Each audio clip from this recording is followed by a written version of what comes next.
Hello guys, welcome back to my channel. So ఈ వీడియోలో implementation అంటే అసలు ఏంటి? సో ఒక ప్రాజెక్ట్ని ఇంప్లిమెంటేషన్ చేయాలంటే ఎస్ఏపిలో ఎలా చేస్తారు? పోనీ లేదంటే ఒక కంపెనీలో ఎస్ఏపి ప్రాజెక్ట్ అనేది ఇంప్లిమెంటేషన్ చేయాలంటే ప్రాసెస్ అనేది ఎలా ఉంటుంది అనే దాని గురించి కొంత బేసిక్ ఇన్ఫర్మేషన్ అనేది చెప్తాను. యాక్చువల్గా ఎస్ఏపి ప్రాజెక్ట్ని ఇంప్లిమెంటేషన్ చేయాలంటే డిఫరెంట్ డిఫరెంట్ మెథడాలజీస్ అనేవి వాడతారు. Example ASAP methodology, activate methodology. So what in mean by implementation project? So implementation project అంటే అసలు మీనింగ్ ఏంటి అనే దాని గురించి మనం తెలుసుకుందాం. So we need to replace non SAP system to SAP system. Non SAP అంటే ఏంటి? మీ కంపెనీలో టాలీ ఉపయోగిస్తున్నారు. టాలీ నుండి ఎస్ఏపికి మీరు మూవ్ అవ్వచ్చు. లేదంటే పీపుల్ సాఫ్ట్ ఉపయోగిస్తున్నారు. పీపుల్ సాఫ్ట్ నుండి ఎస్ఏపికి మూవ్ అవ్వచ్చు. లేదంటే మీ కంపెనీలో జేడీ అడ్వాన్స్ ఉపయోగిస్తున్నారు. జేడీ అడ్వాన్స్ నుండి ఎస్ఏపికి మూవ్ అవ్వచ్చు. అంటే ఎస్ఏపి కాకుండా వేరే ఈఆర్పి నుండి మీరు కనుక వేరే ఈఆర్పి అంటే వేరే ఈఆర్పి అంటే PeopleSoft, JD advance, Microsoft dynamic, Baan ఇటువంటి సాఫ్ట్వేర్స్ నుండి ఎస్ఏపికి మూవ్ అవుతుంటే దాన్ని ఏమంటారంటే లెగసీ సిస్టమ్ అంటారు. We need to replace non SAP. అంటే లెగసీ అంటే ఏంటి? PeopleSoft, JD advance, Microsoft dynamic ఇవన్నీ కూడా లెగసీ సిస్టమ్స్, కొన్ని non SAP systems. So non SAP నుండి మీరు ఎస్ఏపికి మూవ్ అవుతారు. So non SAP system to SAP system. We need to replace non SAP to SAP system. అంటే అసలు మీ కంపెనీలో ఎస్ఏపి అనేది యూజ్ చేయట్లేదు. సో నాన్ ఎస్ఏపి నుండి మీరు ఎస్ఏపికి కన్వర్ట్ అవుతారు. దీన్ని లెగసీ సిస్టమ్ అంటారు. లెగసీ అంటే ఏంటి? అదర్ దాన్ ఎస్ఏపి అని అర్థం. Other than SAP, PeopleSoft, JD advance, Microsoft dynamic ఇవన్నీ కూడా ఏంటి? Legacy systems. వీటిని ఏమంటారు? లెగసీ సిస్టమ్స్ అంటారు. నాన్ ఎస్ఏపి టు S/4 హానాకి మూవ్ అవటాన్ని legacy system to SAP system అంటారు. Non SAP to SAP. Legacy అంటే పీపుల్ సాఫ్ట్ ఒక లెగసీ సిస్టమ్, జేడీ అడ్వాన్స్ ఒక లెగసీ సిస్టమ్, మైక్రోసాఫ్ట్ డైనమిక్ ఒక లెగసీ సిస్టమ్, బ్యాన్ ఇట్లా చాలా ఉన్నాయి.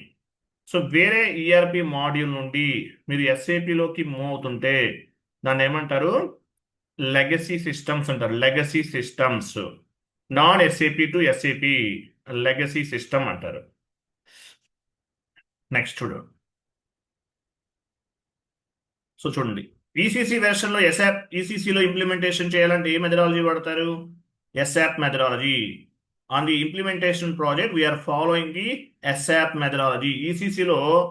ఈసీసీ వెర్షన్లో మీరు ఒక ప్రాజెక్ట్ని ఇంప్లిమెంటేషన్ చేయాలంటే ఎస్ఆప్ మెథడాలజీని ఫాలో అవుతారు ఈసీసీ వెర్షన్లో. అదే మీరు S/4 హనా అయితే, ఇప్పుడు S/4 హనా ఇంప్లిమెంటేషన్ చేయాలి మీ కంపెనీలో, ఏ మెథడాలజీని ఫాలో అవుతారు? Activate methodology. ఈసీసీలో ఎస్ఆప్ మెథడాలజీ అంటారు. ఎస్ఆప్ మెథడాలజీలో చాలా స్టేజెస్ ఉంటాయి. Project preparation stage, blueprint stage, realisation stage, project final preparation stage, ఇట్లా project preparation stage, blueprint stage, realisation stage, project final preparation stage, go live and support. అలాగే S/4 హనా అనుకోండి, activate మెథడాలజీని ఉపయోగిస్తారు. ఇక్కడ ఏమేమి stages ఉంటాయి? Discover stage, project preparation stage, explore stage, realisation stage, deploy stage, run stage. ఇట్లా different different methodologies అనేవి ఉంటాయి. ఒక కంపెనీలో ఎస్ఏపి ఇంప్లిమెంటేషన్ చేయాలంటే ఈసీసీ అయితే ఎస్ఆప్ మెథడాలజీ, S/4 హనా అయితే యాక్టివేట్ మెథడాలజీ. ఇట్లా డిఫరెంట్ డిఫరెంట్ మెథడాలజీస్ని ఉపయోగిస్తారు. ఓకే, సో డిఫరెంట్ డిఫరెంట్ మెథడాలజీస్ని ఉపయోగిస్తారు. సో ఈసీసీ నుండి కొన్ని S/4 హనాకి మూవ్ అవుతారు. దాన్ని ఏమంటారు? ECC to S/4 హనా. దాన్ని ఏమంటారు? గ్రీన్ ఫీల్డ్ ఇంప్లిమెంటేషన్ మెథడాలజీ అంటారు. Green field implementation methodology. So ఇట్లా మెథడాలజీస్ అనేవి ఉంటాయి. సో నెక్స్ట్ క్లాస్లో మీకు ఎక్స్ప్లెనేషన్ చెప్తాను. నెక్స్ట్, సో ఇవి ఈసీసీ. ఒక కంపెనీలో ఈసీసీ ఇంప్లిమెంటేషన్ చేయాలంటే ఎస్ఆప్ మెథడాలజీ ఉపయోగిస్తాము. ఒక కంపెనీలో S/4 హనా ఇంప్లిమెంటేషన్ చేయాలంటే ఎస్ఆప్ మెథడాలజీని, ఒక కంపెనీలో ఈసీసీ ఇంప్లిమెంటేషన్ చేయాలంటే ఎస్ఆప్ మెథడాలజీని ఉపయోగిస్తాం. ఒక కంపెనీలో S/4HANA ఇంప్లిమెంటేషన్ చేయాలంటే యాక్టివేట్ మెథడాలజీని ఉపయోగిస్తాము. సో 2 టైప్ ఆఫ్ మెథడాలజీస్ ద్వారా మనం SAPని ఇంప్లిమెంటేషన్ చేయొచ్చు. ECC అయితే SAP మెథడాలజీ ఫాలో అవుతాము, S/4HANA అయితే యాక్టివేట్ మెథడాలజీని ఫాలో అవుతాము. ఇలా 2 టైప్స్ ఆఫ్ మెథడాలజీస్ అనేవి ఉన్నాయి SAPలో. తర్వాత సో SAP అనేది ఒక ERP మాడ్యూల్. SAP అనేది ఒక ERP మాడ్యూల్. మరి ERP వాడటం వల్ల అడ్వాంటేజ్ ఏంటి? ఒక కంపెనీలో ERP వాడుతున్నారు, దీనివల్ల అసలు అడ్వాంటేజెస్ ఏంటి, ఏం చెప్పొచ్చు మనం? ఒక కంపెనీలో ERP యూజ్ చేస్తున్నారు, అడ్వాంటేజెస్ ఆఫ్ ERP వల్ల అడ్వాంటేజెస్ ఏంటి అనేది మనం డిస్కస్ చేద్దాం. ERP వల్ల అసలు అడ్వాంటేజెస్ ఏంటి అనే పాయింట్ మనం డిస్కస్ చేద్దాం. సో చూడండి, so all types of the data available on the one place. All types of the data available on the one place అంటే HR డిపార్ట్మెంట్కి సంబంధించింది, మార్కెటింగ్ డిపార్ట్మెంట్కి సంబంధించింది, సేల్స్ డిపార్ట్మెంట్కి సంబంధించింది. HR department, marketing department, sales department, వీటన్నిటికీ సంబంధించిన కంప్లీట్ డేటా అంతా కూడా ఒకే ప్లేస్లో అవైలబుల్ ఉంటుంది. యాక్చువల్గా కొన్ని కంపెనీస్లో ఒక్కొక్క డిపార్ట్మెంట్కి ఒక్కొక్క సాఫ్ట్వేర్ ఉపయోగిస్తారు.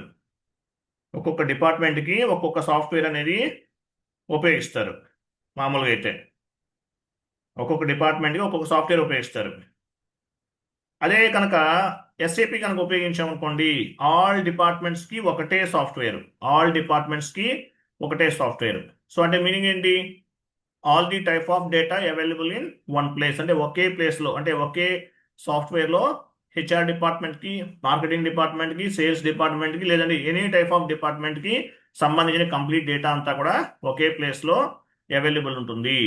తర్వాత we can handle all types of the departments with one software. So SAP లేదనుకోండి, మార్కెటింగ్కి ఒక సాఫ్ట్వేర్ వాడాలి, సేల్స్ డిపార్ట్మెంట్కి ఒకటి వాడాలి, HR డిపార్ట్మెంట్కి ఒకటి వాడాలి, ఒక్కొక్క డిపార్ట్మెంట్కి ఒక్కో సాఫ్ట్వేర్ వాడాలి. అదే SAP ఉంటే ఒకే డిపార్ట్మెంట్కైనా, లేకపోతే మీ కంపెనీలో ఉన్న ఆల్ డిపార్ట్మెంట్స్కి ఒకటే software. HR, marketing, sales department, all డిపార్ట్మెంట్కి ఒకటే సాఫ్ట్వేర్ అనేది ఉపయోగిస్తాము. We can handle all types of department with one software. 100 departments ఉన్నా సరే ఒకే SAP సరిపోతుంది. అందువల్ల చాలా బెనిఫిట్ అనమాట. We can handle all types of department with one software. Okay software తోటి ఆల్ డిపార్ట్మెంట్స్ని హ్యాండిల్ చేయొచ్చు. We can integrate all departments data with one software.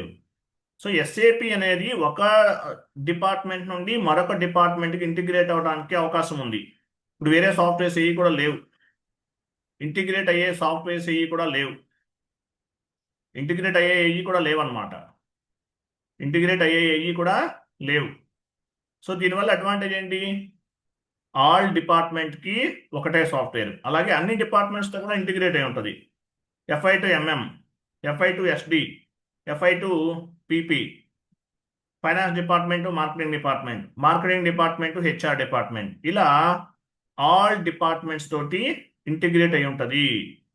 అందువల్ల SAP software అనేది చాలా అడ్వాన్స్డ్గా పనిచేస్తుంది. We can integrate all department data with one software. Okay software తోటి all డిపార్ట్మెంట్స్ని కూడా handle చేయొచ్చు. We can generate all types of the reports with one software. అంటే all types of the reports, HR డిపార్ట్మెంట్కి సంబంధించినవి, లేదంటే మార్కెటింగ్ డిపార్ట్మెంట్కి సంబంధించినవి, all types of reports అన్ని కూడా ఒకే సాఫ్ట్వేర్ తోటి జనరేట్ చేయొచ్చు. ఇది ఒక major advantage. You can integrate all types of reports with one software. Okay software తోటి ఆల్ టైప్స్ ఆఫ్ రిపోర్ట్స్ అనేవి జనరేట్ చేయొచ్చు. ఇది ఒక మేజర్ అడ్వాంటేజ్. ఓకే, ఇది ఒక మేజర్ అడ్వాంటేజ్ అనమాట. ఇట్లా చాలా అడ్వాంటేజెస్ ఉన్నాయి ERP వల్ల. సో వీటి గురించి నెక్స్ట్ క్లాస్లో మనం డిస్కస్ చేద్దాం. Thank you, bye.